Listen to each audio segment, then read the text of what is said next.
사랑하는 여러분, 추석 한 주 아까 평안하셨다고 했죠? 그러나 추석 명절 연휴 동안 분명히 이곳에서 말하지 않지만 또 방송을 통해 보시는 분들 아주 힘든 상황이 있을 것입니다. 반가운 부모, 형제, 자매들을 일가 친척을 만나는 고유 명절입니다. 그런데 보고 싶은 그리운 얼굴들이지만 기대하고 고대했던 모습과는 달리 돌아오는 길은 무언가 아쉽고 속이 빈 것 같은 쓸쓸한 마음도 있었을 것입니다. 사랑하는 가족들, 친척들은 힘을 얻고 사랑하기에 내가 하고 싶은 말을 거침없이 정제되지 않고 말하는 경우가 있습니다. 요번에 저희 아이들을 만나니까 이야기하려면 장가가라, 직장은 어떠니, 어떻게 사니 궁금해할 때 5만 원을 내고 이야기하라고 하더라고요. 그렇게 지금은 서로의 개인적인 영역을 중요시하기 때문에 그렇게 부모라고 윗사람이라고 말을 함부로 할 수 없는 시대가 됐습니다. 이것 때문에 명절이면 형제 자매를 만나고 싶지 않는 사건들이 생기기도 하죠. 그래서 명절에 아무 데도 가지 않고 집에서 혼밥을 드시는 분도 계실 것입니다. 사람들은 각자 간절한 것이 눈에 띄게 돼 있습니다. 당신의 간절한 것들로 관심을 갖기 때문에 명절에 식구들이 모일 때도 그 간절한 당신들의 시선으로 당신의 관점으로 이야기할 것입니다. 배가 고픈 사람에게는 돈도 필요 없습니다. 우선 내 배를 채우는 게 가장 중요한 일이고요. 몸이 건강하지 못한 사람은 내 몸이 건강했으면 좋겠다. 거기에 관점이 있을 것입니다. 몸도 건강하고 배도 안 고픈데 또 힘든 분이 있죠. 돈이 없어서 살아가기가 힘든 분은 어떻게 하면 이 돈으로부터 내가 자유하고 해방될 수 있을까? 각자의 본인들의 고통이 있습니다. 사랑하는 여러분들은 무엇이 간절하십니까? 마음속으로 대답들 하고 계실 것입니다. 이렇듯 우리 각자는 각자에 맞는 시선으로 필요를 바라보고 또 바라봅니다. 그러나 오늘 본문을 통해서 가장 중요한 것을 보지 못하는 사람들이 있었습니다. 오늘 본문에 등장하는 나병 환자, 지금으로 말하면 한센병 이렇게 이야기합니다. 이들 10명에 대해서 얘기하고 있습니다. 이들 역시 가장 간절히 원했던 것이 무엇이었을까요? 한센병이 낫는 것이었겠죠? 그들이 보고 있는 것이 무엇일까? 자신의 몸에 불편하게 떨어져 나가는 것들, 상처의 흔적들, 그것만 있는 것이 아닙니다. 이때 당시는 한센병, 나병이라는 병으로 인해서 공동체 안에 형제, 자매 가운데 살 수 없고 동네 바깥으로 나가서 공동체 생활을 할 수 없는 그렇게 비참한 신세에 살아갈 수밖에 없는 존재들입니다. 마을 밖 경계선 너머로 처량한 현실 앞에 자신들이 보는 것은 얼마나 비참한지 어서 빨리 이 병이 낫기를, 아니면 어쩌면 포기하고 살았는지도 모릅니다. 그러한 한적한 그곳에 이들이 어떤 일이 오늘 벌어지냐면, 오늘 여러분들 읽으셨죠? 11절. 예수께서 예루살렘으로 가실 때, 우리 예수님이 예루살렘으로 가실 때 사마리아와 갈릴리 사이로 지나가시다가, 예수님의 목적지는 예루살렘입니다. 무엇을 위해서? 이 땅에 오신 목적이 십자가의 죽음으로 우리를 구원하기 위해서 오신 예수님이지만, 예수님의 일상 가운데는 항상 우리를 향한 눈이 있었습니다. 사마리아인, 또 갈릴리, 그 사이길, 경계길을 우리 예수님은 걸어가고 계셨습니다. 신앙적인 거룩함을 뽐내는 도시 예루살렘입니다. 그러나 이 길을 가는 길은 세 가지 길이 있다고 합니다. 요단강 동편길로 가는 예루살렘 길이 있고요. 가장 빠른 길은 사마리아 마을로 들어가는 길이 있고, 또 한 가지는 해안길입니다.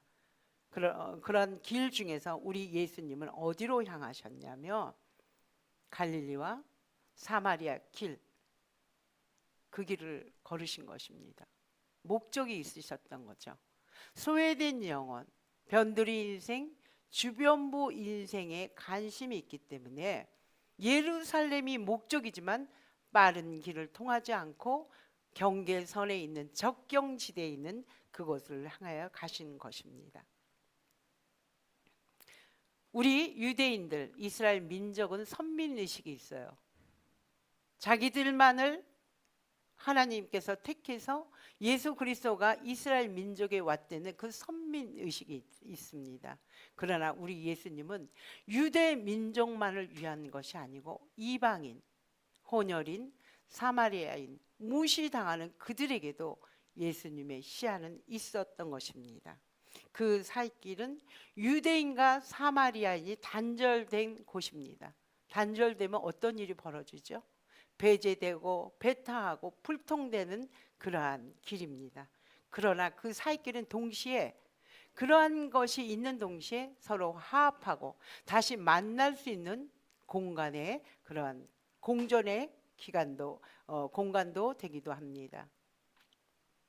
주님은 중심부 유대 민족만 관심이 있는 것이 아니고 사마리아와 갈릴리 사이길의 주변부 인생에 소외되고 아픈 자에게도 관심이 있었다고 합니다. 12절 이렇게 한번 읽어볼까요? 제가 읽을 테니까 눈으로 한번 보세요. 한 마을에 들어가시니. 여기 마을을 지명하지 않았어요. 우리 주님께서는. 왜? 지명조차 할 수 없는 한적하고 조그마고 고립된 곳에 10명의 나병 환자가 거기서 생활할 수밖에 없었기 때문입니다. 지금으로 우리에게 말하면 고요한 남과 북이 갈라진 민통성 같은 그러한 한적한 곳이라고 생각해 봐도 좋을 것 같습니다. 이들이 공동체 안에서 생활을 하지 못하는 이들이 소문을 들은 거죠. 아, 예수 선생이라는 사람은 이적과 기적을 베풀어서 여러 병을 치료한다. 의술로는 치료하지 못한다는 소리를 귀 넘어 이들도 들었던 것입니다. 그러나 이들은 성전도 출입하지 못하고 세상 안으로도 들어가지 못하는 상황에 있습니다.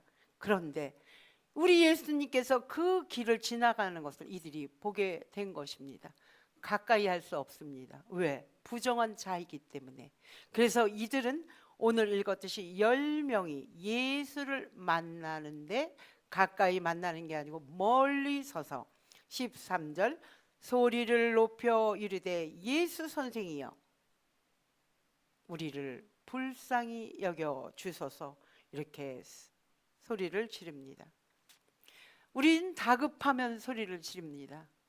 불이 날 때 불이야 불났어요 이렇게 얘기하는 사람이 있어요. 나도 모르게 고함을 지르고 정신 나가는 사람처럼 뛰어나오면서 불이야 살려주세요 하는 마음으로 다급할 때 소리를 지릅니다. 이들이 고통과 소외와 격리된 억압된 인생을 나를 살려줄 예수 선생을 만났을 때 소리를 칩니다. 예수 선생이요 우리를 불쌍히 여기소서. 이 예수 선생이여 우리를 불쌍히 여기소서에서 비치는 말은 신적인 존재로 인정하지 않는 것입니다. 신적인 존재로 인정할 때는 주님 나의 주인 내 인생의 모든 것을 책임지는 주님이라고 부를 것인데 여기서는 예수는 선생 존경받을 만한 사람이라고 생각해서 이들은 고쳐주소서 하고 표현합니다. 사랑하는 여러분, 여러분 마음속에 아우성 치는 것이 있습니까? 소극적, 적극적으로 이들과 같지는 않지만 내 속에서 나 좀 불쌍히 여겨주세요. 나 좀 살려주세요. 아우성 치는 소리가 있으십니까? 예수를 믿고 교회를 나오지만 지금도 예수 선생이십니까? 아니면 나의 주인, 나는 주님의 종입니다. 주님의 말씀에 따르겠습니다. 여러분의 고백은 전자이십니까? 후자이십니까? 나병 환자 10명이 고함 치는 소리를 보시고 14절은 이렇게 얘기합니다. 보시고. 이상하지 않나요? 13절에 분명히 소리를 질렀다고 했죠. 그러나 14절은 보시고 이렇게 얘기합니다.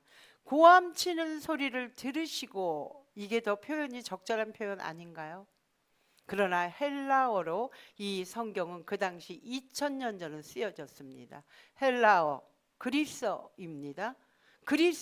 그리스어를 헬라어라고 하는데, 이때 모든 세계 만국이 공용어입니다. 지금으로 말하면 영어를 사용하듯이 헬라어 원문에 보시고 이 뜻은 깊이 주목하여 보다, 알아차리다, 우리의 마음을 헤아리다, 이런 뜻이 있다고 합니다. 예수님은 우리의 외침의 소리를 듣는 수준이 아니고 우리의 마음까지도 알아차렸다는 것입니다. 우리 상황 전체를 알았다는 것입니다. 우리가 당하는 수치, 우리가 당하는 외로움, 우리가 당하는 절망까지도 우리의 존재, 우리의 전 존재 자체를 우리 주님은 아시고 여기에서는 보셨다고 하는 것입니다. 사랑하는 여러분, 주님의 자비는 귀에서 시작되는 게 아닙니다. 마음의 속에서, 마음의 사랑으로부터 시작되는 것을 이 본문을 통해서 알 수 있습니다.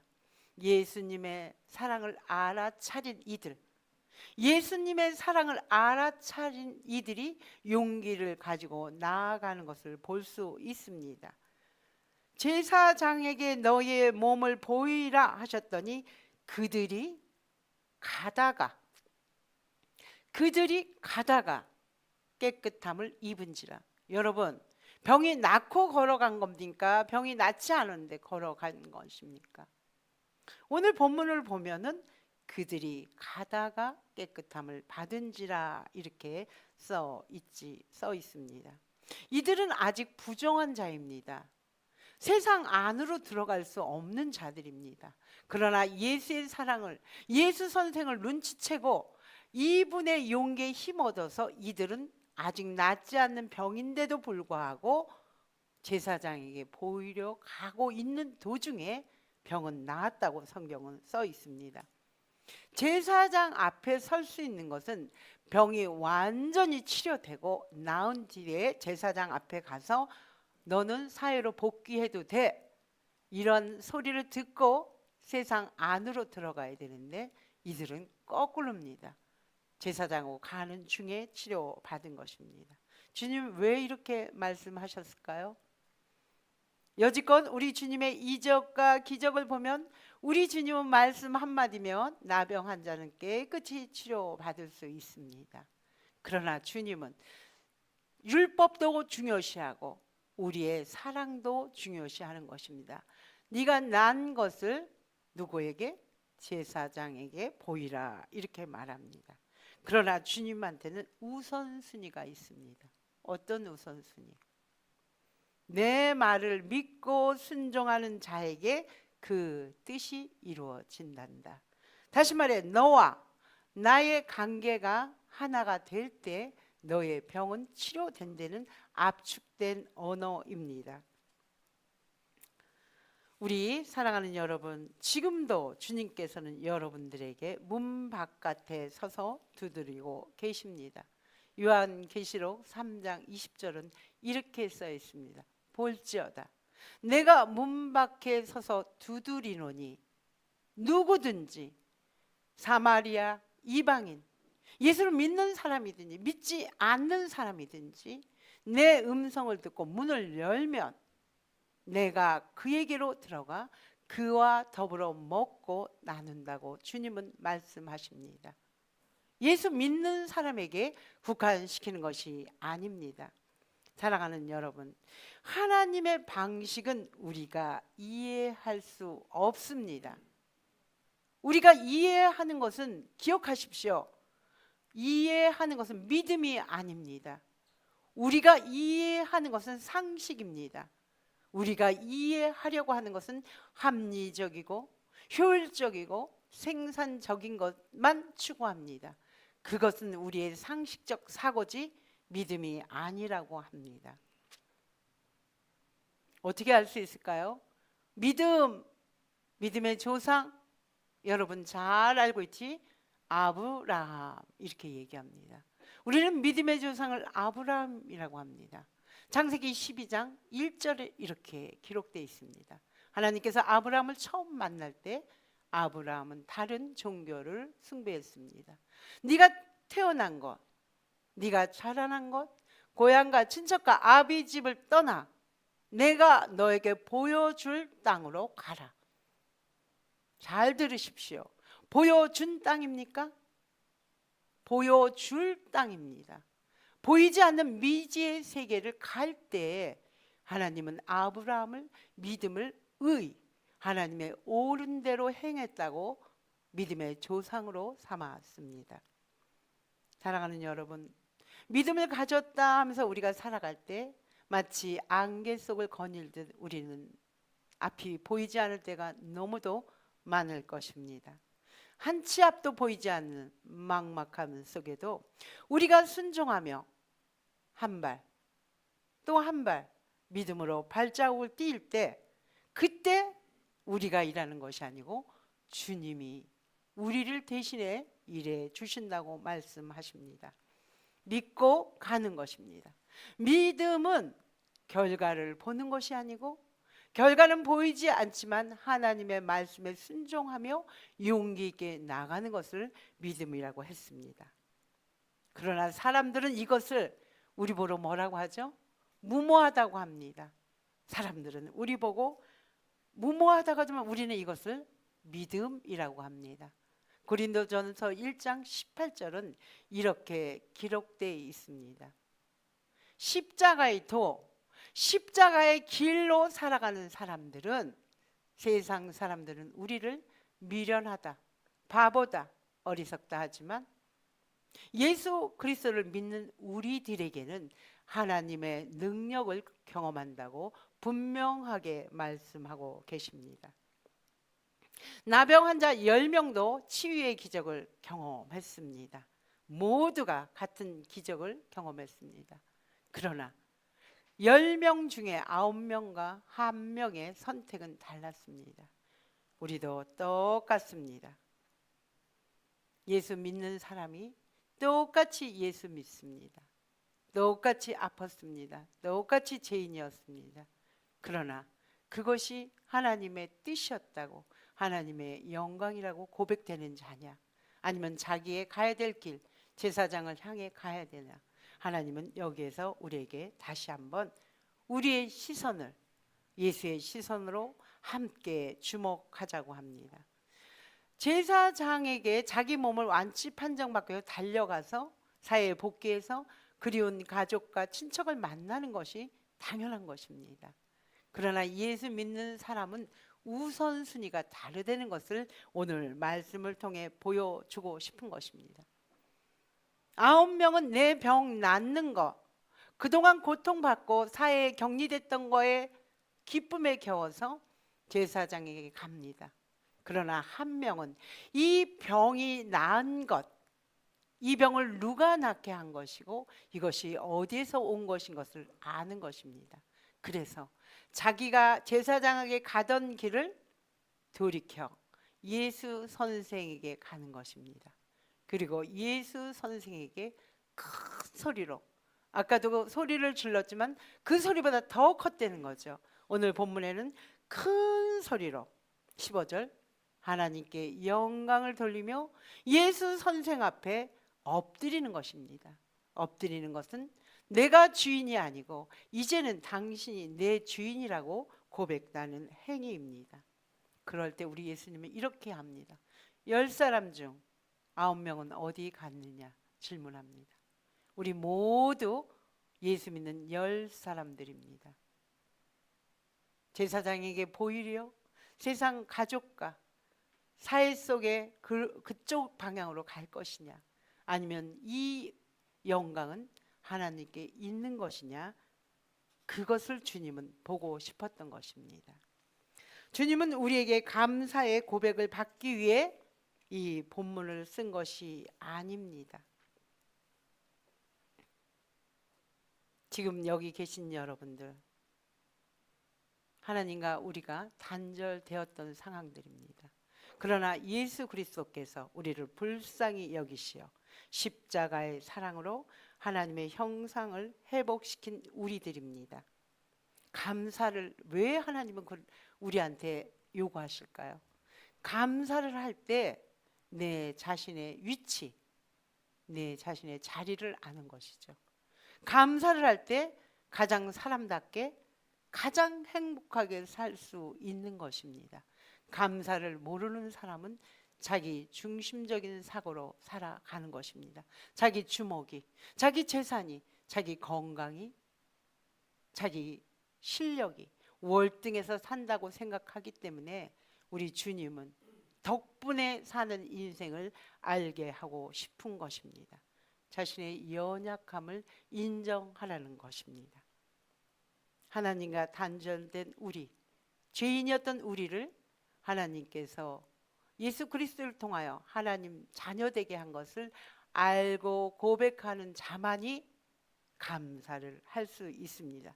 그런 자에게 어떤 말씀을 주십니까? 19절입니다. 그에게 이르시되 일어나 가라. 내 믿음이 너를 구원하였느니라 하시더라. 일어나 가라. 9명에게는 듣지 못한, 치유된 9명은 듣지 못한 한 명에게 일어나 가라. 일어나 가라. 어디를? 가족과 세상 안으로 일어나 가라. 내 믿음이 너를 구원했다. 네가 말하는 제사장, 성전 안으로, 네 가족 안으로 일어나 가라. 그러면 구원, 여러분 짤막하게 구원을 어떻게 설명하고 싶으십니까? 구원이라면, 여기서 말하는 구원은 우리의 육체의 치유를 넘는 것입니다. 하나님과 우리는 신뢰의 관계로서 하나님과 관계를 하고 살아갈 수밖에 없는 존재를 인식한 자만이 구원 얻었다는 말씀을 오늘 짧은 구절 속에서 하고 싶은 것입니다. 사랑하는 여러분, 지금 우리가 살아갈 수 있는 것은 당연한 것은 하나도 없습니다. 모두가 하나님의 덕분입니다. 한 사람도, 여기 앉아 계신 여러분 모두가 내 힘으로 살아가는 것이 아닙니다. 성경은 로마서 5장 8절 이렇게 기록되어 있습니다. 우리 모두는 죄인이었습니다. 그러나 죄인이었을 때 그리스도께서 우리를 위하여 십자가를 지셨습니다. 우리를 위해 죽으셨습니다.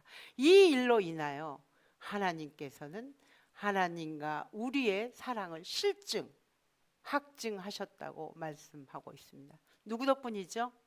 지금 이 자리에 앉아 있는 게, 이영하우스가 좀 잘해주니까 교회 한번 나가주자, 이런 마음으로 오셨습니까? 아닙니다. 예수 그리스도께서 우리를 위해 이미 죽으셨기 때문에 우리를 구원받은 백성으로 우리를 사랑하여 주셔서 예수 덕분에 우리는 앉아 있는 것입니다. 또 먼저 믿은 믿음의 선진들, 먼저 믿은 가족, 먼저 믿은 공동체에서 그 예수의 사랑을 알았기에 사랑하며 헌신하며 베풀며 배려하며 친절함을 통하여 우리도 그 예수를 가까이서 사람을 통해 볼 수 있었던 것입니다. 그것이 예수께서 말하는 요한복음 14장 6절에 나는 길이요 진리요 생명이니 나로 예수를 말미암지 않고는 하나님께 올 자가 없다고 합니다. 그 하나님의 형상을 가진 우리 개인 한 분 한 분들이십니다. 우리가 이제는 그 일을 해야 됩니다. 교회를 통해서, 이어 하우스를 통해서 하나님의 형상을 회복받은 우리들 어떨 때 가능하냐? 내가 죄인인 것을 인정하며 죄인인 내가 의인이 된 것을 알며 고백하며 살아갈 때, 하나님께 감사할 때 이러한 삶을 살아갈 힘이 생기는 것입니다. 사랑하는 여러분, 우리 모두는 아침이면 일어납니다. 일어나지 못한 자는 아프거나 죽은 자입니다.